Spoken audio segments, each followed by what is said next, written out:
Welcome to the Own My Life podcast. I'm Abi Thomas, and it is a joy to be with you as we meet amazing women who've all been through the Own My Life course, a 12-week course which enables women who've been subjected to abuse to regain ownership of their lives. Joy is a key value for us here at Own My Life, so be aware you will hear painful stories of many types of abuse, but you will also hear a lot of joy. You may realise as you listen that you or someone you know needs help or support to get safe. The National Domestic Abuse Helpline is 0808 2000 247, and if you have concerns that a man is behaving in an unsafe way to a partner, you could contact the Respect Perpetrator phone line, and all these details are in the show notes.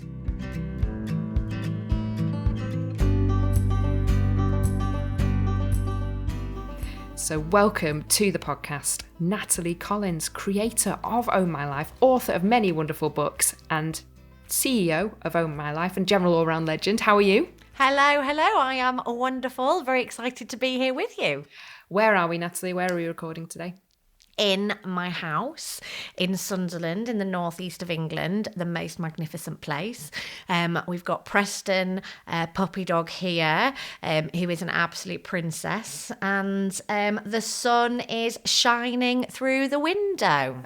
She's cosy next to me, so I'm going to get the odd, if I ever feel a little bit anxious or stressed, I'll just stroke Preston. Love that.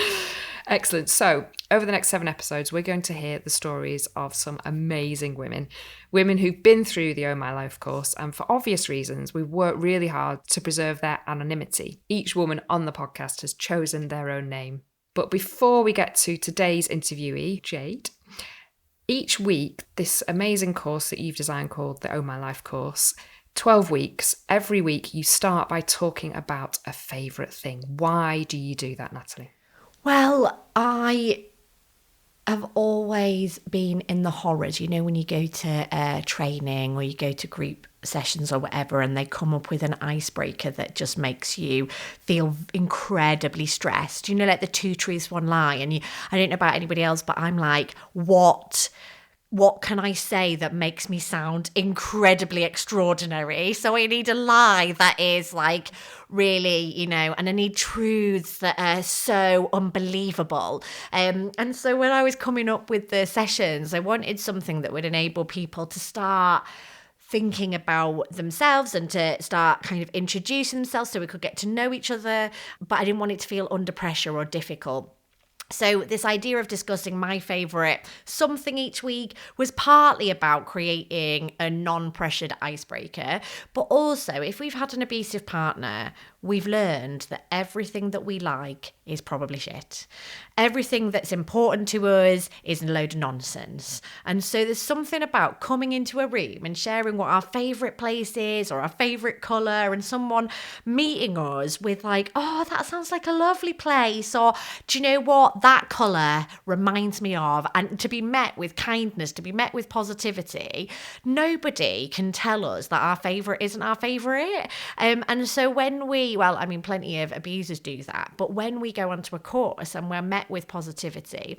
And the other thing is that when we've had an abusive partner, we've often been told that we're wrong, we're bad, and so we end up taking on his views of us, his ideas about us. And so when we start thinking about my favourite place or my favourite colour, we're starting to kind of reflect on who am I and what is important to me, and when that's met with kindness and goodness, that can be revolutionary for our ability to see that we matter.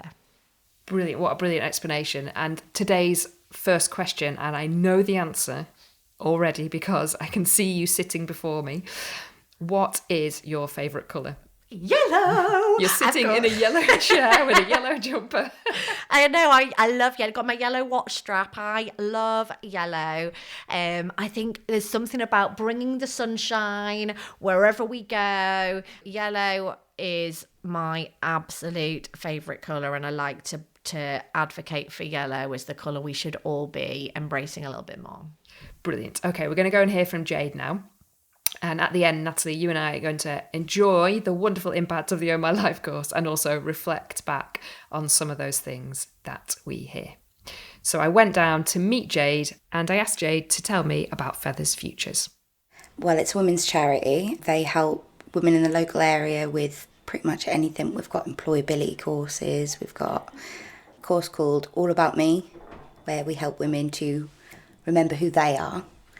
We do toiletry banks, and we offer just a chit and chatter whenever they want. But my favourite part is the Own My Life course that they offer. Excellent. Well, you're on the right podcast. Yeah. Let's start by thinking about some of the joyful things in your life. Obviously, Own My Life is one of them. Obviously. I should say we are in the Feathers Futures offices, so we are going to hear a little bit of chitter-chatter in the background, and that's okay. We're here for that. Joyful things in my life. That's pretty much everything, to be fair. Now, I've got my kids. I volunteer with Feathers now. I really enjoy it. I go to the gym. It's a very boring life, and I love it. There's no drama. Excellent. I love that. Tell me about how you ended up taking the Own My Life course. What was your journey to Own My Life? I was originally referred by NIDAS because I had been in an abusive relationship. What's NIDAS? Stands for Norfolk Integrated Domestic Abuse Services.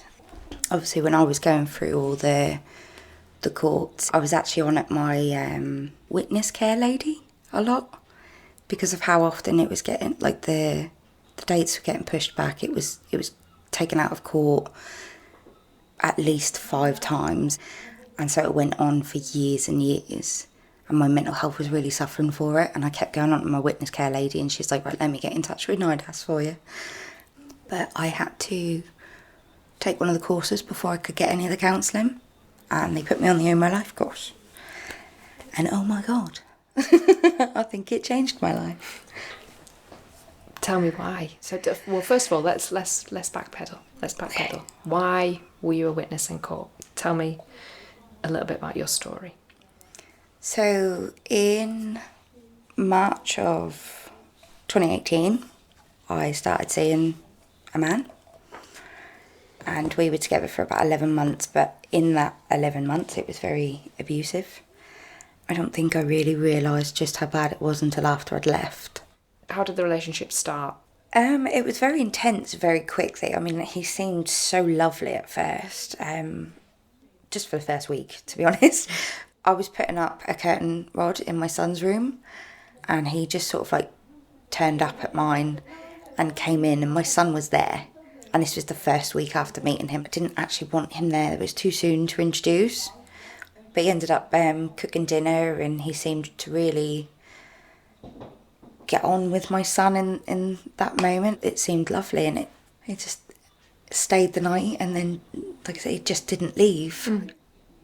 Within 2 weeks, I definitely saw who he was, but had my blinkers on.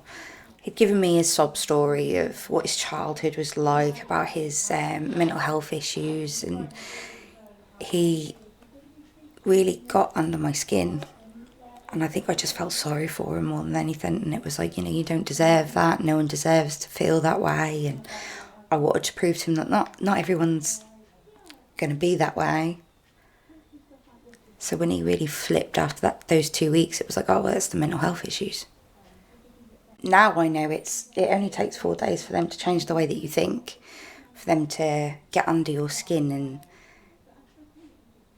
change your perception of your reality. So now I know that. I didn't know that then, and I didn't really see the red flags, but that did start pretty quickly.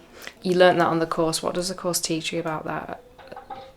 How many days it takes you to feel traumatic attachment, I think is the word that's used, isn't it? It's traumatic attachment. It's for me, it was always like the lows were so low that the normal was a really big high. So you were just chasing that because you know that they're capable of it. And actually that is like just bare minimum. Like the bar was on the floor, but I felt so high, I was chasing it. You were at your mum's house once and he rang you up.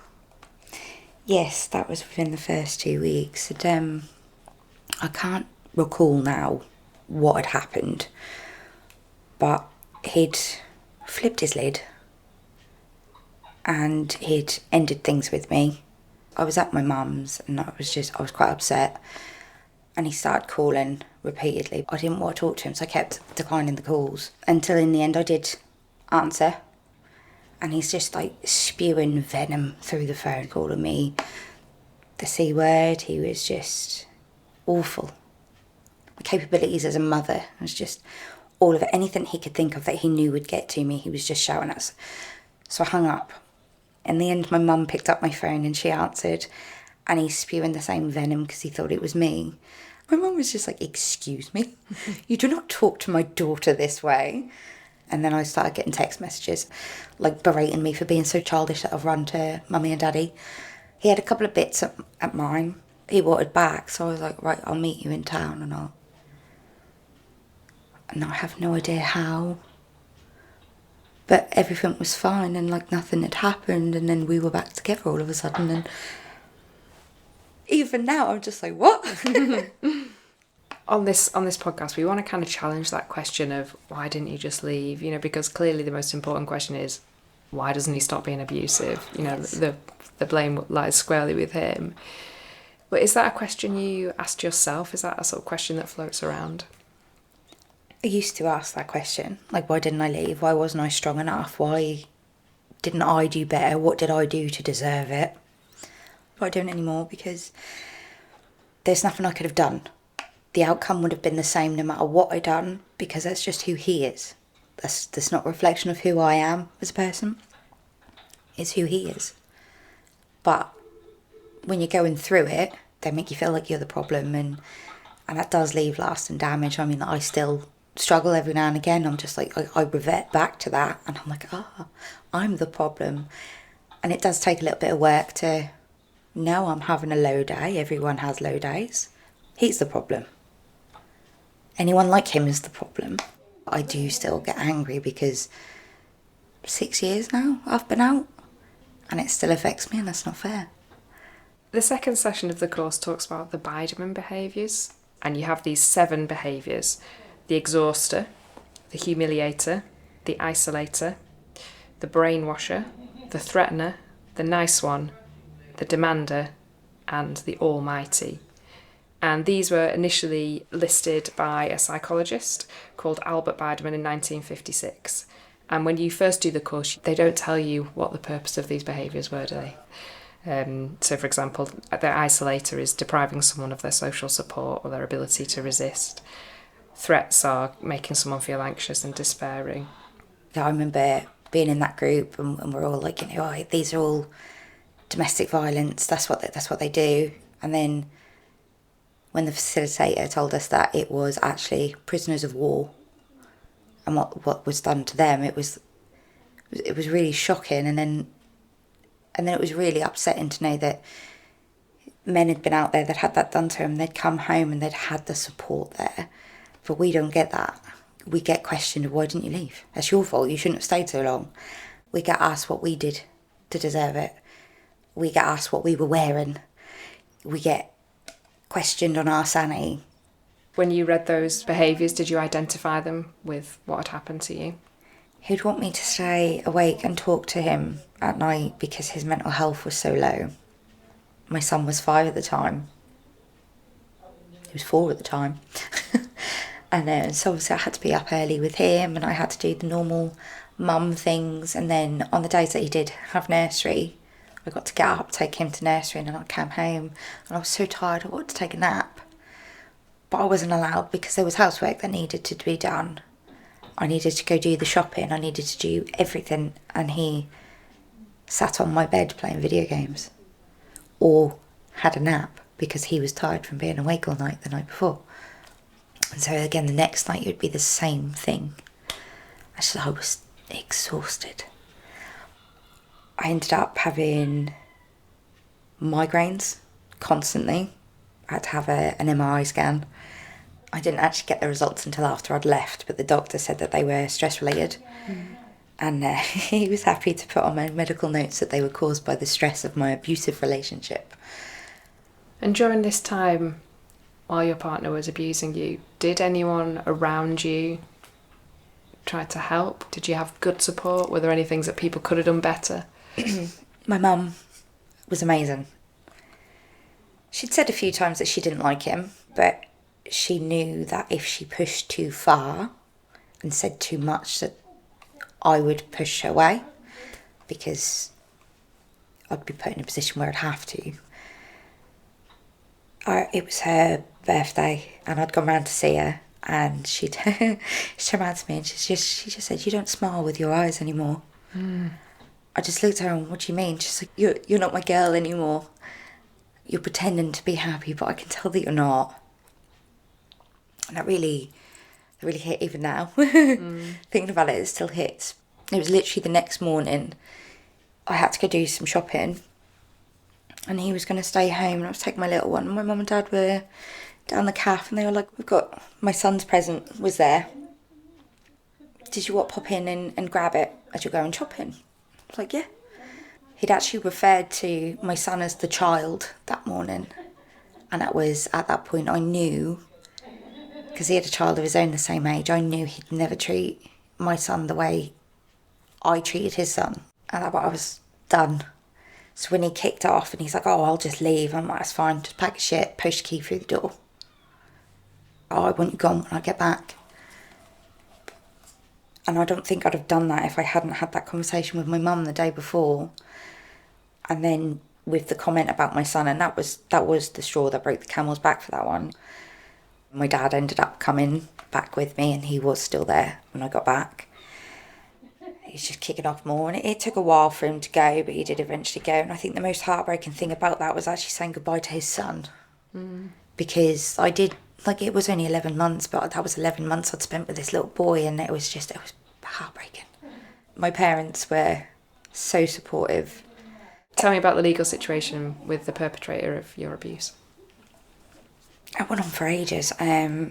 After we split up in the February, this is of 2019, he actually came to my home. And I was 11 weeks pregnant with his child at the time, and my then 5-year-old was there as well. I was in my garden. He came through and he tried to take something. It escalated to a point where I was punched in the face, strangled, and hit in the stomach with an exhaust pipe. So obviously he was then arrested, and I was granted an emergency non-molestation order, and they only last for a year. He was then repeatedly breaching that non-molestation order. I think I had upwards of 700 emails in 1 week from him, because I blocked him on everything. It was the July or the August, he'd actually approached me while I was on a bus and sat next to me, and they had to check CCTV, and they said that they could see I was hunched over like this so he couldn't hit me in the stomach again. And he was screaming at me on that bus. So obviously that again was a breach. He was arrested multiple times, and that went to court 10 days after I actually gave birth. He'd already pled guilty at that point, with half of the breaches being dropped, and they sentenced him to a 2-year suspended sentence, and I got a restraining order without an end date. The March of 2020, he then sent me a really vile text message saying, "Non-molestation order's over now, get the police involved, they can't do jack shit, what are you going to do about it?" Obviously forgetting that I've got a restraining order as well. But as you know, our country went into lockdown in March of 2020. And so although he was arrested, he was let go. The breaches continued over the next 2 years. It didn't actually go to court until May of 2022. Yeah, on the last day of the hearing, he decided to plead guilty. And I kept asking, is that going to be taken into account that he was on a 2-year suspended sentence? He was 6 months into that. It was then adjourned, and the sentencing hearing was supposed to be in July. That got pushed back to August, then September, then October, then November.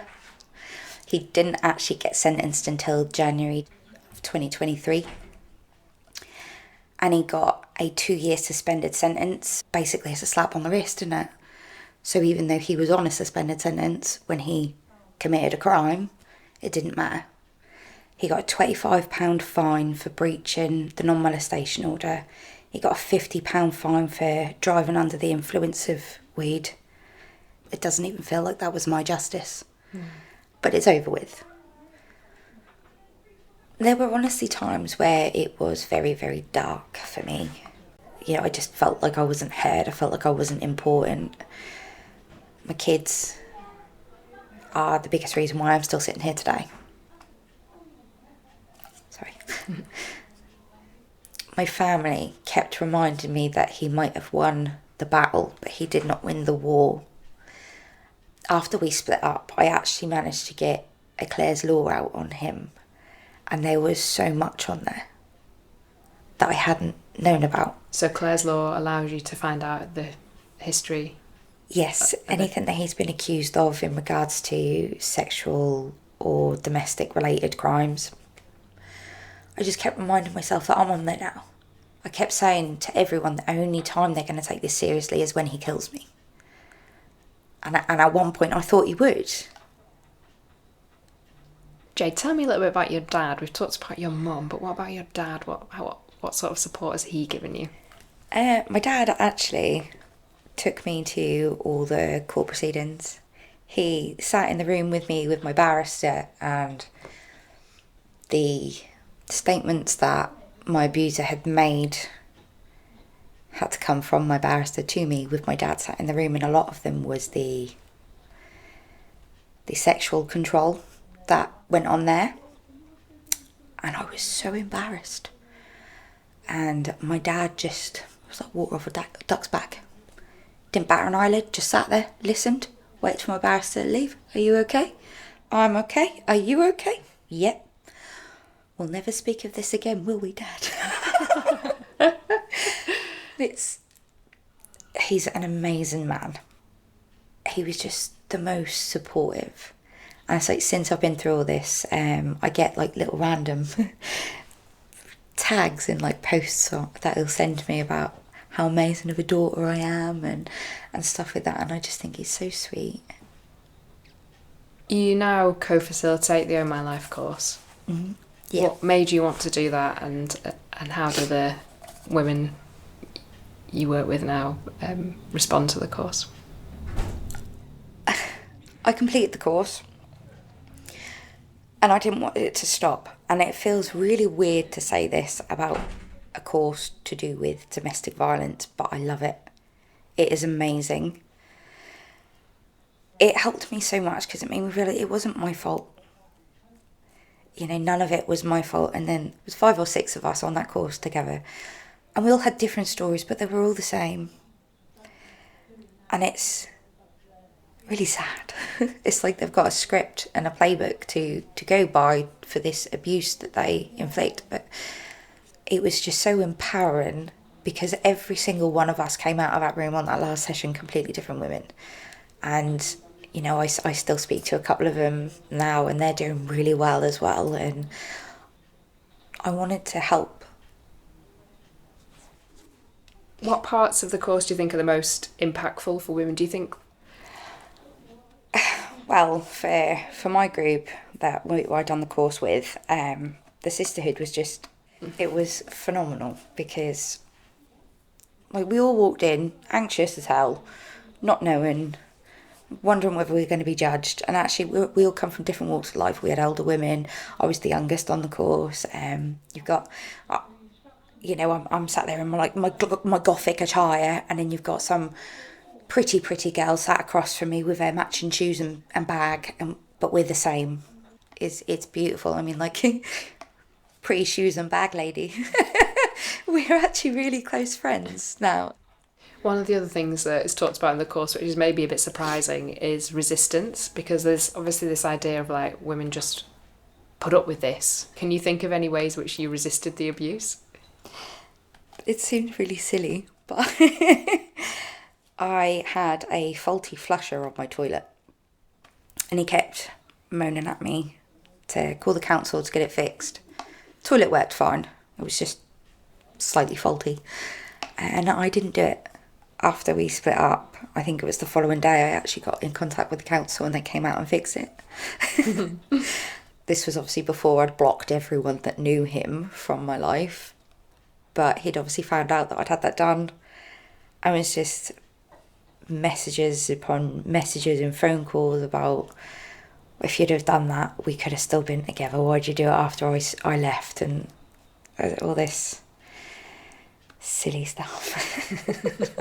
Like that was the issue. Like that was the issue, yeah. We'd love to talk about choice. What are the things now that you get to choose that bring you joy? Oh, well, I choose when I can have a Costa. Most days. Everything that I choose brings me joy, especially when it comes to my youngest son, because I get to make all the decisions, and I know if I'd have stayed, I'd have made none of the decisions. I wouldn't have got a choice in his school, where we lived, when I could see my family. What do you think the effects of the abuse were on your children? Obviously, I was pregnant with my youngest, so he's none the wiser. My eldest actually witnessed the assault just after we'd split up. He was sat on the stairs and he saw the entire thing. He ended up with quite severe separation anxiety. Whenever he went to his dad's, he'd talk to his dad or his stepmom and sort of say, you know, I'm worried about mummy. Well, is mummy going to get hurt if I'm not there? Or when I took him to nursery, he'd cry and scream, and he'd never done that before. He's not like that anymore. Yeah, I don't think he really even remembers. One of the sessions of the course talks about children and the effects on children. One of the key points is this is not your fault of the whole course.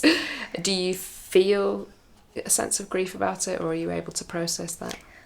I feel guilty.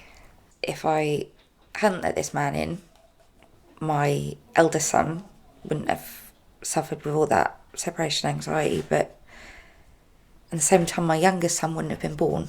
I wouldn't have him at all, and I don't regret that decision in the slightest.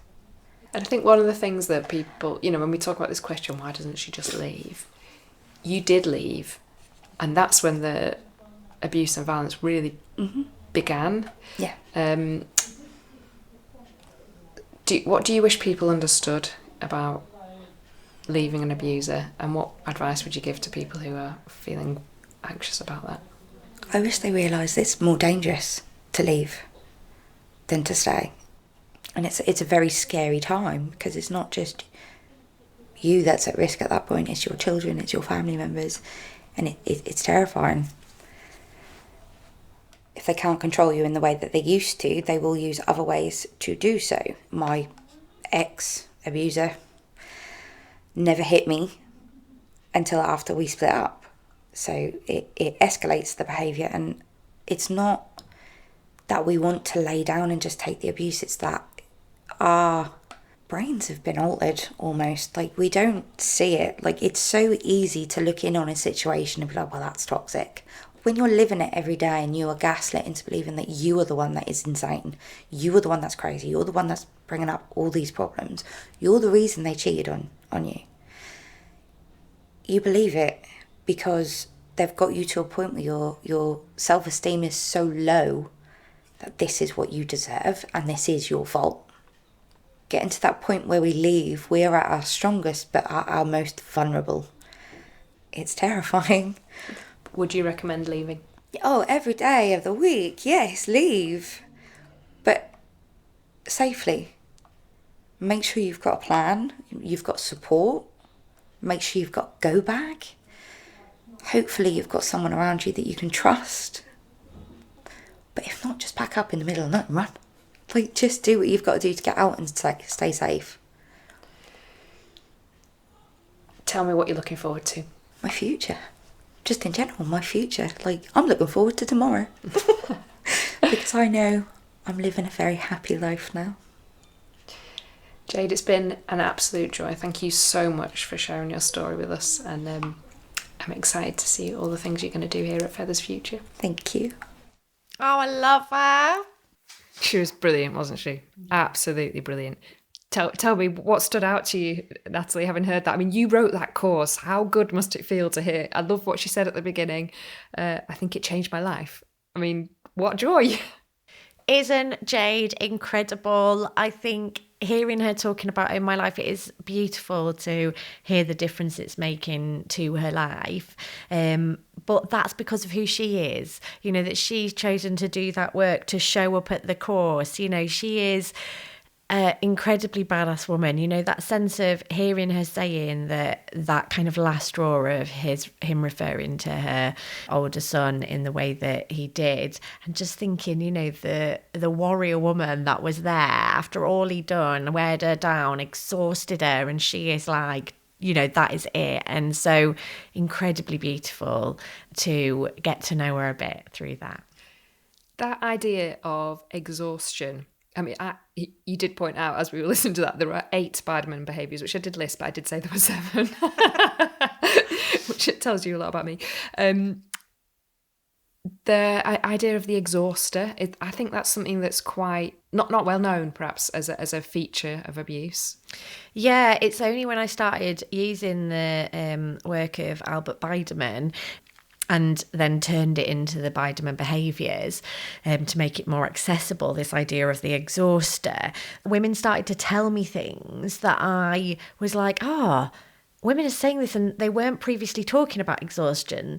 They were talking about all the other things that the abuser had done, but exhaustion as a tactic hadn't really come up as a feature. But as every woman, when they read about the exhauster or they learned about the exhauster, they'd be like, so you're saying when he'd like keep you up in the night to talk about his feelings, that's abusive? Or you're saying when he would, start an argument just before bed or accuse me of talking in my sleep, that those were deliberate? And absolutely, when we're exhausted, we can't make good decisions. You know, what Jade was saying there about ending up with really severe migraines and needing to go for a MRI scan, the physical impact of being exhausted is a form of physical abuse. But if you were to kind of list types of physical abuse, most people, even if they've been severely exhausted, wouldn't recognize that as something an abuser was doing. I think we explained the Biderman behaviours pretty well, but it is something we're going to come back to. I think it is probably a key moment in the course. One of the women who runs one of the online versions of the Oh My Life course told me that is the point where all the women turn their cameras on. You know, before that, they'd kept their faces private, but that is the moment where all of a sudden they start to connect with each other. And yeah, I think that when we come to a course like Oh My Life, when we show up and we like, should I be here? Like, is this for me? Was I really abused? Like, I think people kind of imagine it's going to be some sort of really terrible, miserable space where it's like, hi, my name's Natalie, I've been abused, and it's just going to be awful. And so there's something about, I think the groups themselves create a sense of sisterhood and joy, which is helpful. But there's that sense of like, I think almost I see those cameras going on as a bit like the lights come on, you know, like, whoa, like I recognize these behaviors were abuse, but now you've just told me that's actually from a framework to talk about prisoners of war being forced into making false confessions, not even true confessions, false confessions. That is absolutely mind-blowing. And it's almost like I love this image of the cameras coming on as like, oh, I'm in now. I realise that I need this. I realise there's stuff that I don't know. So profoundly important, I think, for all of us to make sense of our lives, for sure. Mm-hmm. We love to talk about resistance. Mm-hmm. I just love that story about the toilet flusher. What is this idea of resistance? Why is it important to understand it, and why is it important for women to recognise their own resistance? So the kind of societal construction of an abuser and of somebody who is abused is that the person who's being abused, she lets him do it, that she's somehow passive, she's kind of weak and fragile, she's probably got a very particular backstory, which means she's taken this abuser in out of some sort of like awful character flaws. The reality is there are lots of men who are abusive, so it's not surprising that some of us end up with one and might end up with more than one. That's not a reflection on us, that's a reflection on him and a society which has far too many men who are abusive. And so that sense of resistance is incredibly important, because we really need to challenge this idea that when someone is abused, they are a passive recipient of that abuse, and they just, why did I let him abuse me? Well, nobody lets anyone abuse them. That's the kind of nature of abuse. It's fundamentally not consensual. It's not something somebody lets another person do to them.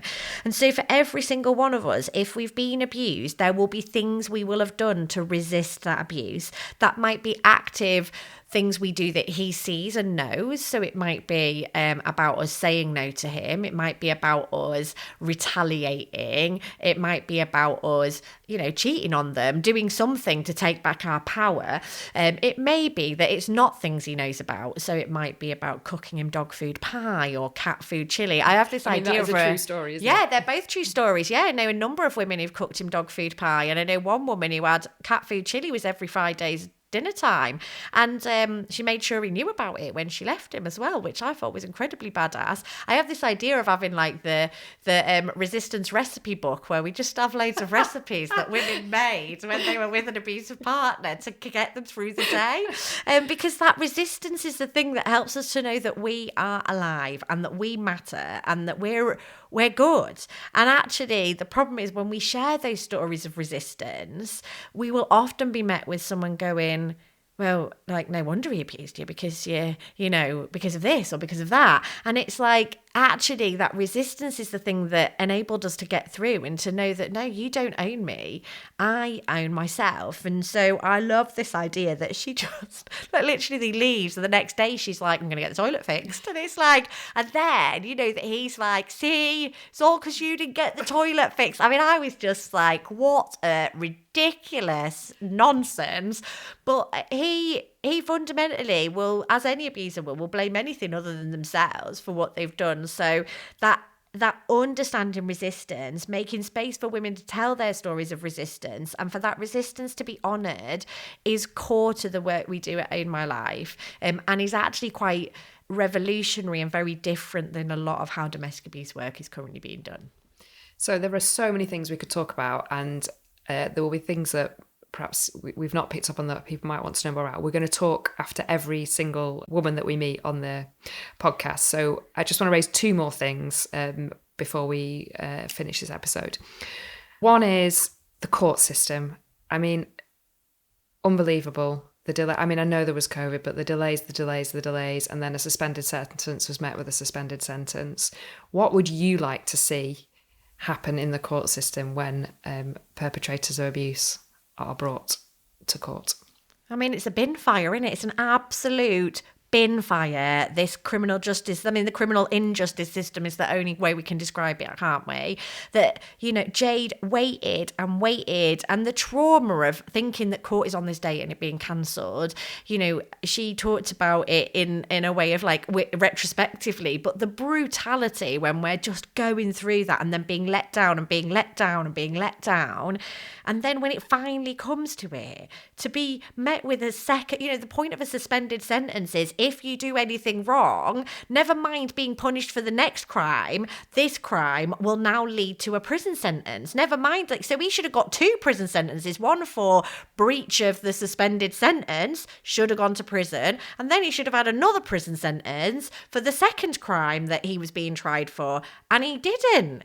And so I think people who haven't been through this injustice system, haven't reported to the police, and haven't had to go through the trauma of being let down and let down and let down, and even when a guilty verdict is achieved, which is an achievement, to not see any sort of consequence to safeguard her or her children. And what that means is he's going to do this again. He's going to do this again and again, because he even got a guilty verdict and there's been no consequence. So he's going to do it again, and anybody else in that situation can look at it and go, I can get away with whatever I like. If we want to prevent men from being abusive, we need to see a criminal justice system that functions, that doesn't put women off and off and off, and means that when they are convicted, then they go to prison if they breach whatever the suspended sentence is. So it is like, there's no other word for it than a bin fire, I have to say. I enjoyed that analogy. It was excellent.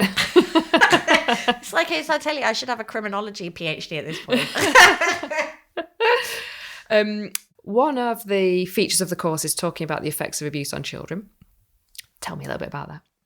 Yeah, so Own My Life is fully accessible for women who haven't had any children. So that's one thing to say. So the reality of the impact of abuse on children affects every single one of us, because all of us were at one point a child, and all of us know people who are children or have been children. So essentially, this isn't solely about understanding the impact on those of us with children who've had an abusive partner. It's the impact on children, because we will all know adults who were in a household where there was an abusive father or stepfather. We will all know children who have got an abusive father or stepfather. And so it's really important that we focus and understand this, particularly to make sense of what might be going on for our children if we have children, but to make sense of other things too. So we cover this at various points. Some of the activities include scenarios with children. One of the things I should say about Own My Life is you can attend an Own My Life course and never share anything about your personal life, and you should be able to get as much from it as if you do, because it can be really traumatic to sit in a room where everyone's sharing in depth about their own personal stuff. And that's what counselling's for. That's what therapy's for. Own My Life is about us making sense of our lives and us having opportunities to reflect on the different information that will help us to make best sense of our lives. So we use lots of scenarios and stories. And so in some of those stories, there are children and the abuse's impact on those children. And we have a couple of more robust activities which are specifically focused on children. And I think, what Jade talks about within her story, the way that he was referring to her child was an absolute kind of brick wall in terms of this relationship can't go any further as a result of that. But I think also one of the most incredible things about Jade, of many things incredible about Jade, is that she has chosen to love and care for and have this baby that came in this context of, and I think this is one of the things that's really hard for lots of us who've had an abusive partner, is that the only way we can make sense of this child that we love and care for and dedicate our life to but we wouldn't have that child without this relationship, and that's a really complex and difficult thing to make sense of. And so that's one of the things, it's one of the reasons why abusers, about 40% at least, probably much higher abusers, reproductively coerce their partner, because once we're pregnant, it is incredibly hard to ever really break free of that person. And so I think having the ability to think about and talk about the impact on children and the impact on us of having our children used against us. An abusive man does not see his children as precious human beings who need to be loved and cared for. Fundamentally, that abuser sees these children as a weapon and as a tool to control their mother, their stepmother. As Jade talks about, that actually as a step parent, that was incredibly hard to lose that relationship with their stepson. And so I think that really the impact on children and the impact on mothers of children are completely intertwined, but also there is nothing more incredible and beautiful about women who have had an abusive partner and there's children involved than the ways that they love and seek to care for and protect those children, because they always do to the absolute best of their ability. The other thing that I absolutely loved hearing Jade talk about was her mum and dad. The way that she said her mum didn't push her, just that gentle saying, you don't smile with your eyes anymore. And the way her dad sat with her, the way that he didn't react. I think we often hear about parents going mad and getting really angry and actually draining all the emotion from the person who really needs that ability to have all the feelings, the person who's been harmed. And so I think we can learn a lot from Jade's parents about how we can support someone who's being subject to abuse. So I guess that for anybody who is walking on this journey with us, who is hearing and thinking, how do I support my sister, my daughter, my friends? What would I do in the future? The one thing that I'd say is take some lessons here from Jade's mum and dad, continue to be present, continue to be involved, and focus on positive things you can say. So don't slag off the abuser, don't be negative about him, talk about how brilliant she is. What we need to do is the opposite of what he's doing, which is, you're brilliant, you're amazing, you've got so much potential, like, you know, how can I care for the kids so you can have a day off or whatever. And then with, you know, also not making it about our feelings, our needs, our distress, like her dad didn't, you know, and he just sat there and he was present and he loved her and he tells her how brilliant she is. And that's what we can do when we're in a situation where we're supporting someone else. Fantastic. Natalie, thank you so much for walking us through some of the joys of Own My Life and the impact on Jade's life. Just beautiful. We'll be back with another episode immediately after this one if you want to hit play. Just keep going. Thank you so much for joining us for the Own My Life podcast. We want to say a huge thank you to Feathers Futures today, as well as all the organisations that run Own My Life in the UK and Ireland, for all you are doing to make women's lives better. And finally, to the Community Foundation North East who have funded this podcast. We are so grateful.